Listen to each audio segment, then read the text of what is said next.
दोस्तों कैसे हैं आप लोग। दोस्तों कुछ दिन पहले मैं ये एक बुक पढ़ रहा था। इसका नाम है रश्मि रथी। और इसमें बेसिकली रामधारी सिंह दिनकर जो हमारे भारत के बहुत ही प्रख्यात कवि हैं, उनकी कविताओं की एक संग्रह है, कलेक्शन है। और बेसिकली इसी कलेक्शन में से जब मैं सीबीएसई बोर्ड से पढ़ा हुआ, हमारे एक क्लास 6 में एक और पोयम भी है। उसका नाम है कृष्ण की चेतावनी। और उसमें एक लाइन है जो कि आई थिंक आज के परिस्थिति में बड़ी ही फिट बैठती है। और उसका नाम है, उस लाइन का नाम है बेसिकली ऐसा कि जब नाश मनुज पे छाता है, पहले विवेक मर जाता है। और आज जो सुप्रीम कोर्ट ने दोस्तों अर्णब गोस्वामी के जमानत को लेके जो निर्णय दिया है, मेरे ख्याल से ये महाराष्ट्र गवर्नमेंट के लिए उसी तरीके की सिचुएशन है। उनको ये सोचना चाहिए कि उन्होंने ये जो पूरी एक्टिविटी की पिछले कई दिनों से, उससे उनको अचीव क्या हुआ, वो क्या जो अचीव करना चाहते थे वो सही में अचीव कर पाए, या वो इस पोयम में जो दो लाइन मैंने बोली कि जब नाश मनुष्य पे छाता है पहले विवेक मर जाता है, उसी की तरह उन्होंने, जैसे दुर्योधन ने प्रोग्रेस किया था कृष्ण भगवान को बांधने के लिए, वैसे इन्होंने एक इलीगल तरीके से जो अरेस्ट करने की कोशिश की। मैं अर्नब को कृष्ण भगवान से नहीं तुलना कर रहा हूं, प्लीज। कुछ लोग इस पर ऑफेंड हो जाएंगे मेरे ख्याल से। मेरा कहने का मतलब यही है कि क्या आप सच में अचीव कर पाए जो आप करना चाहते थे, महाराष्ट्र गवर्नमेंट। और सुप्रीम कोर्ट ने दोस्तों एक एक चीज वही बोली जो मैं अपने पिछले कुछ वीडियो में बोलता चला आ रहा हूं, कि आपको अर्णब गोस्वामी की पत्रकारिता नहीं पसंद, आप उसका चैनल मत देखिए। लिटरली जस्टिस चंद्रचूड़ ने ये बोला कि मैं उसका चैनल नहीं देखता हूं, बट क्या इसका मतलब ये कि उसके फंडामेंटल राइट्स का हम हनन कर लें? और काफी कुछ बोला, मतलब बहुत स्ट्रॉन्ग ऑब्जर्वेशंस की सुप्रीम कोर्ट ने यहां पे। और ये भी बोला कि कि स्टेट्स ये ना सोचे कि अगर वो किसी नागरिक का मौलिक अधिकारों का हनन करते हैं, फंडामेंटल राइट्स को डिनाई करते हैं, तो हम यहां बैठे हुए हैं उस चीज को बचाने के लिए। और इसमें एक बहुत इंपॉर्टेंट बात बोली सुप्रीम कोर्ट ने दोस्तों, मुझे पता नहीं आप लोगों ने नोटिस किया कि नहीं किया। देखिए, बॉम्बे हाई कोर्ट ने जिस तरीके से निर्णय दिया ही नहीं, मतलब 3 दिन उन्होंने एक मुद्दे को सुना। 3 दिन सुनने के बाद वो किसी निर्णय पे नहीं पहुंच पाए, तो वो एक अंदर का कुछ जो हमारी जस्टिस जुडिशरी में जो लैग है वो दिखाता है, कहीं ना कहीं जो एक गैप है उसका बारे में दिखाता है। उसका हम कभी चर्चा करेंगे अलग से, लिटरली। बट सुप्रीम कोर्ट ने ये बोला कि हम हाई कोर्ट्स को ये मैसेज देना चाहते हैं कि आप फेल हो रहे हैं इस फंडामेंटल राइट्स को प्रोटेक्ट करने के लिए। और एक चीज मैं यहां पे बोलना चाहूंगा, मैं एक ट्वीट देखा दोस्तों अभी कुणाल कामरा का, जिसमें उसने लिखा कि supreme court is the supreme mockery or something like that of India. देखिए, ये फंडामेंटल अंतर है, जो मुद्दे को सही में समझते हैं और जिनको सिर्फ लाइमलाइट लेना है।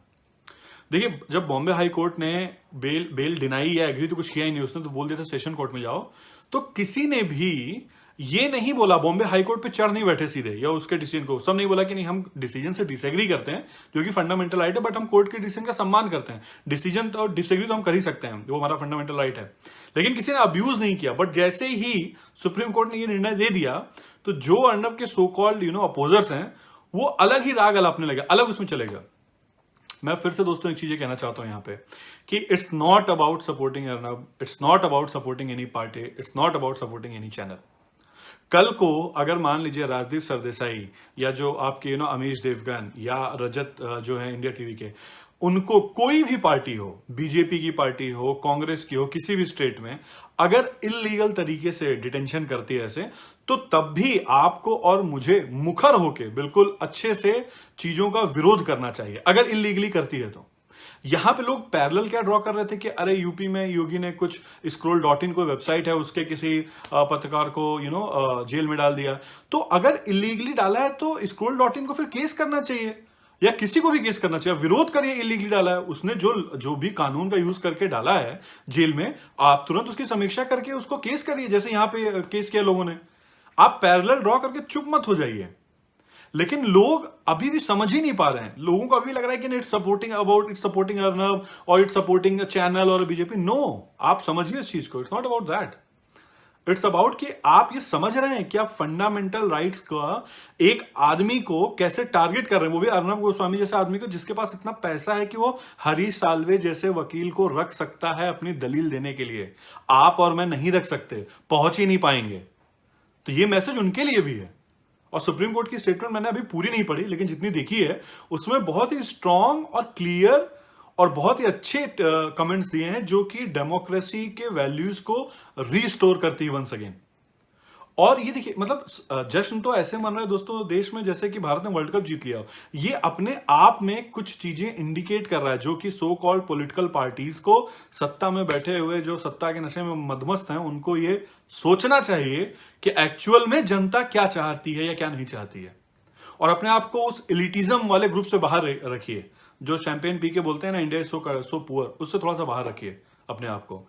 क्योंकि मैं फिर से कह रहा हूं, it's not about one party one people, it's about the democratic right of a single person each and every. और जब कभी भी ऐसा किसी के अगेंस्ट हो, हम सबको उसका विरोध करना चाहिए। सुप्रीम कोर्ट ने सारी चीजें दोस्तों, जो मैं पिछली बार वीडियो में, जैसे मैं फिर से बोल रहा हूं, जो मैंने बोला था कि आपको नहीं चैनल देखना आप मत देखिए, आपको नहीं पसंद है आप उसके टीआरपी गिरा दीजिए, आप बिल्कुल आपको लग रहा है कि उसका कंटेंट खराब है, जो कि मुझे लगता है कि उसकी जो सैल्यूटेशन लैंग्वेज है वो अच्छी नहीं है, मुझे लगता है, मेरा व्यू है।